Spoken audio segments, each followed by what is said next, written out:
নমস্কার বন্ধুরা, তথ্যমিত্র ইউটিউব চ্যানেলের পক্ষ থেকে আপনাদের সবাইকে স্বাগত। আজকে এই ভিডিওতে আমরা আলোচনা করব ত্রিপুরায় কর্মচারী সংক্রান্ত আরও একটি নতুন খবর সম্পর্কে। এবং দেখুন, বলা হচ্ছে নিয়মিতদের মতো কাজ করলেও বৈষম্যের শিকার অনিয়মিতরা।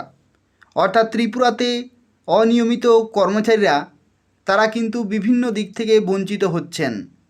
অর্থাৎ নিয়মিত কর্মচারীদের মতো কাজ করতে হচ্ছে, অথচ তাদেরকে আর্থিক দিক থেকে কিন্তু বঞ্চিত করা হচ্ছে। অর্থাৎ অল্প পরিমাণে বেতন দেওয়া হচ্ছে, অনিয়মিত হারে বেতন দেওয়া হচ্ছে এবং তাদেরকে নিয়মিতকরণ করা হচ্ছে না। তো অনিয়মিত কর্মচারীরা ত্রিপুরাতে দীর্ঘদিন ধরে বঞ্চিত এবং এই যে বঞ্চনা, এই বঞ্চনার শিকার হয়ে তারা বিভিন্ন জায়গায় আন্দোলন কিন্তু শুরু করছে। সম্পূর্ণভাবে দেখুন, অত্যন্ত গুরুত্বপূর্ণ একটি খবর রয়েছে ত্রিপুরায় কর্মচারী সংক্রান্ত। আর এই ধরনের নিয়মিত খবরগুলি পেতে হলে তথ্যমিত্র চ্যানেলটি সাবস্ক্রাইব করে রাখুন।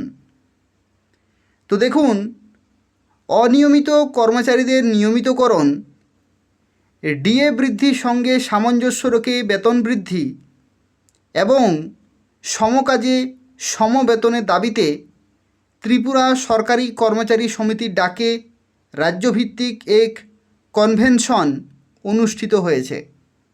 অর্থাৎ ত্রিপুরাতে যে কর্মচারীরা রয়েছেন তাদেরকে নিয়মিতকরণ করতে হবে, তার সাথে সাথে ডিএ বৃদ্ধির সঙ্গে সামঞ্জস্য রেখে বেতন বৃদ্ধি করতে হবে এবং সমকাজে সমবেতন, এই যে প্রথা বা যে নীতি, সেটা কিন্তু ত্রিপুরাতে চালু করতে হবে এবং সেই সংক্রান্ত একটি রাজ্যভিত্তিক কনভেনশন অনুষ্ঠিত হয়েছে।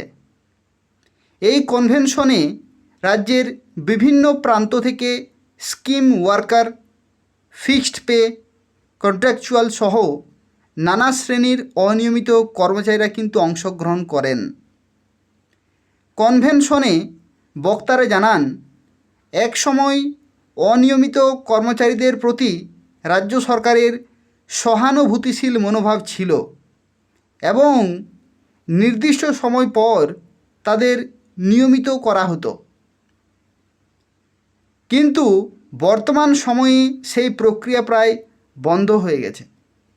এমনকি নিয়মিতকরণের পক্ষে আদালতে রায় থাকলেও সরকার তার বিরুদ্ধে উচ্চ আদালতে দ্বারস্থ হচ্ছে বলে অভিযোগ তোলেন তারা। অর্থাৎ ত্রিপুরাতে যদি ইতিহাস আমরা দেখি, তাহলে ত্রিপুরাতে অনিয়মিত কর্মচারীদের নির্দিষ্ট বছর পরে নিয়মিতকরণ কিন্তু করা হতো। কিন্তু বর্তমানে এই যে বিজেপি শাসিত ত্রিপুরা সরকার আসার পরেই কিন্তু অনিয়মিত কর্মচারীদের অবস্থা আরও খারাপ হয়ে গেছে। অনুষ্ঠানের উদ্বোধন করেন সংগঠনের সভাপতি সুচিত্র জমাতিয়া। তিনি বলেন, অনিয়মিত ও নিয়মিত কর্মচারীরা প্রায় একই ধরনের কাজ করলেও বেতনের ক্ষেত্রে ব্যাপক বৈষম্য বিদ্যমান। এই বৈষম্য দূর করতে সংগঠিত আন্দোলনের বিকল্প নেই। তিনি আরও উল্লেখ করেন, গত শতাব্দীর 40-এর দশক থেকেই টিজিএ কর্মচারীদের ন্যায্য দাবি দেওয়া নিয়ে আন্দোলন চালিয়ে আসছে এবং ভবিষ্যতেও নিয়মিতকরণের দাবিতে লড়াই জারি থাকবে। সংগঠনের সাধারণ সম্পাদক জয়ন্ত দত্ত মজুমদার বলেন যে, নিয়মিতকরণ দীর্ঘদিন ধরেই সংগঠনের অন্যতম প্রধান দাবি। 1975 সালের 7 দফা দাবির আন্দোলনের এই বিষয়টি ছিল গুরুত্বপূর্ণ। তিনি অভিযোগ করেন, কেন্দ্রীয় সরকারের নীতির ফলে সরকারি ক্ষেত্রেও গিগ ওয়ার্ক সংস্কৃতি প্রবেশ করছে এবং ঠিকাদারদের মাধ্যমে কর্মী নিয়োগের প্রবণতা বাড়ছে, যা উদ্বেগজনক। তিনি পরিসংখ্যান তুলে ধরে জানান যে 2013 সালে রাষ্ট্রায়ত্ত ক্ষেত্রে অনিয়মিত কর্মচারীর হার ছিল 19%, যা 2023 সালে তা বেড়ে দাঁড়িয়েছে 42.5%। একই রকমভাবে ত্রিপুরায় 2020 সালের ডিসেম্বর মাসে এই হার ছিল 23.46%, যা 2025 সালে ডিসেম্বর নাগাদ বেড়ে দাঁড়িয়েছে 30.93%।